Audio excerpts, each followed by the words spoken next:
ساس دو کام کر لینا تو گھر جنت بن جائے گا. نمبر 1 کہ تانے نہ دیا کرے. بہو نے کوئی الٹی چیز پکا دی تو محبت سے سمجھائے ماشاءاللہ بڑی پیاری چیز بنائی ہے, اگر تھوڑا سا نمک اور کم کر لو تو اس میں مزہ دوبارہ ہو جائے گا.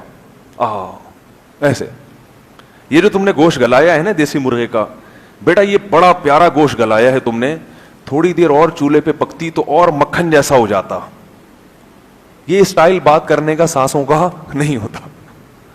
ساس کا اسٹائل بتاؤں کیسا ہوتا ہے. گوشت گلا نہیں, کچا رہ گیا. ان کے تو ماں باپ نے کھانا پکانا نہیں سکھایا ان کو. تمہیں تمہاری ماں نے روٹی پکانا نہیں سکھائی ہے, بول کے بھی گئی تھی, جلا دیا. تو جب اس طرح کے طنز ہوتے ہیں نا, پڑھی ہوتی رہتی ہے, تمہارے باپ نے تمہیں سکھایا نہیں کچھ, تم ڈائریکٹ ماں باپ پر آ کے تانے, تو اس کے دل میں نفرت کے جذبات پیدا ہوتے ہیں, کیونکہ اسے پتا ہے یہ میری حقیقی ماں نہیں ہے, تمیز سے چلے گی تو ہم بھی تمیز سے چلیں گے بھائی. ٹھیک ہے نا, تمیز سے ہی تو, محبت سے تو بات کرو, طنز تو نہ کرو, تانے تو نہ دو. دوسرا, اس پر اس کے بوجھ سے زیادہ کام نہ ڈالا جائے, کام لیا جائے. گھر میں فارغ نہیں کسی کو بیٹھ, جب جوائنٹ فیملی میں ہے تو سب کو مشترک رہنا ہے, کچھ نہ کچھ گھلنا جلنا ہے. پیڑے کھانے کے لیے کوئی بھی نہیں آیا. آپ کا میاں بھی تو اتنی خدمت کر رہا ہے نا, گھر میں لا کے پھل بھی, یہ چیزیں اس پر واجب تھوڑی ہیں, لیکن اخلاقی ذمہ داری ہے. پھل کھلانا شوہر پر واجب نہیں ہے, اخلاقی ذمہ داری ہے. علاج کرنا شوہر پر واجب نہیں ہے, پتہ ہے آپ کو, علاج کرنا, بیوی بیمار ہو جائے, بیوی کا علاج شوہر پہ واجب نہیں ہے.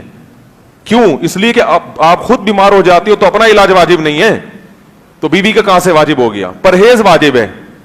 بیوی کو نزلہ ہو گیا تو شوہر پرہیز کرا سکتا ہے, ٹھنڈے پانی سے پرہیز, آئس کریم سے پرہیز, کھچڑی کھاؤ 3 دن تک.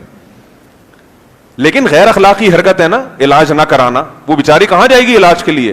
تو جیسے شوہر کی اخلاقی ذمہ داری ہے کہ خود بیمار ہو تو اپنا بھی علاج کرو, بیوی بیمار ہو جائے تو اس کا بھی علاج کرو. تو جب وہ اپنی اخلاقی ذمہ داری پوری کر رہا ہے تو ساس کی خدمت, گھر میں سب کے ساتھ مشترکہ رہنا, یہ بھی آپ کی اخلاقی ذمہ داری ہے. سمجھ میں آ رہی ہے بات کہ نہیں آ رہی؟ یہ اخلاقی, اس میں شریعت نے پابندی نہیں لگائی بلکہ ترغیب دی ہے, اخلاقیات کا تقاضا ہے. دیکھو جابر بن عبداللہ رضی اللہ تعالی عنہ کی زوجہ کا انتقال ہو گیا تھا یا طلاق ہو گئی تھی, تو حضرت جابر بن عبداللہ کی چھوٹی چھوٹی بہنیں تھیں. تو حضرت جابر بن عبداللہ نے شادی کی, تو آپ صلی اللہ علیہ وسلم نے ان سے پوچھا کہ اے جابر تم نے کس سے شادی کی ہے, بیوہ سے یا کنواری سے؟ تو حضرت جابر نے کہا یا رسول اللہ بیوہ عورت سے شادی کی ہے, بڑی عمر کی عورت. آپ نے فرمایا کنواری جوان سے کرتے نکاح, تم بھی دل بہلاتے اس سے, وہ بھی تمہارے ساتھ دل بہلاتی, بیوہ سے کیوں کر لی؟ ایک مزاح کیا نبی صلی اللہ علیہ وسلم نے. انہوں نے کہا یا رسول اللہ میری چھوٹی چھوٹی بہنیں ہیں, میں ان کی دیکھ بھال کے لیے انہی جیسی لے آؤں, اس کو تو خود سنبھالنا پڑے گا نا, کم عمر ہوگی تو میرا مقصد کیا تھا نکاح کے لیے, اپنی ان چھوٹی بہنوں کے لیے کوئی گھر میں ماں جیسی بھی کوئی مل جائے ان کو, تو اس لیے میں نے بڑی عمر کی عورت سے کی ہے. تو اس سے کیا پتا چلا, نکاح بعض دفعہ اس لیے بھی کیا جاتا ہے کہ بھائی گھر میں سنبھالنے کے لیے کوئی عورت آ جائے گی. اب جابر بن عبداللہ کی زوجہ آتی اور کہتی میرے ذمے تمہاری چھوٹی بہنوں کی خدمت نہیں ہے, مجھے الگ گھر لے کے دو, تو ان کا تو نکاح کا سارا مقصد ہی کیا ہو جاتا, فوت ہو جاتا. تو اس سے پتا چلا ہے کہ نکاح کے بہت سارے مقاصد ہیں. ایک مقصد یہ بھی ہے کہ بھئی بیوی سے دل لگی کی جائے, ایک مقصد یہ بھی ہے کہ گھر میں کوئی کام کاج کے لیے, کوئی گھر کی رکھوالی کے لیے, اور گھر میں ماں باپ کی خدمت کے لیے, بہن بھائیوں کے لیے, گھر میں ایک فیملی کو بڑا کرنے کے لیے کہ ہمارے گھر کے افراد بڑھ جائیں, اس کے لیے بھی نکاح کیا جاتا ہے. اب جناب وہ آپ نے نکاح کیا, اتنی ساری وہ بیگم صاحبہ آتے ہی کہہ رہی ہیں کہ مجھے میرے ذمے کچھ بھی واجب نہیں ہے. مسئلے کی روح سے تو واجب نہیں ہے, لیکن اخلاقی لحاظ سے آپ کی بہت ساری ذمہ داری. اس طرح خاندان ٹوٹیں گے.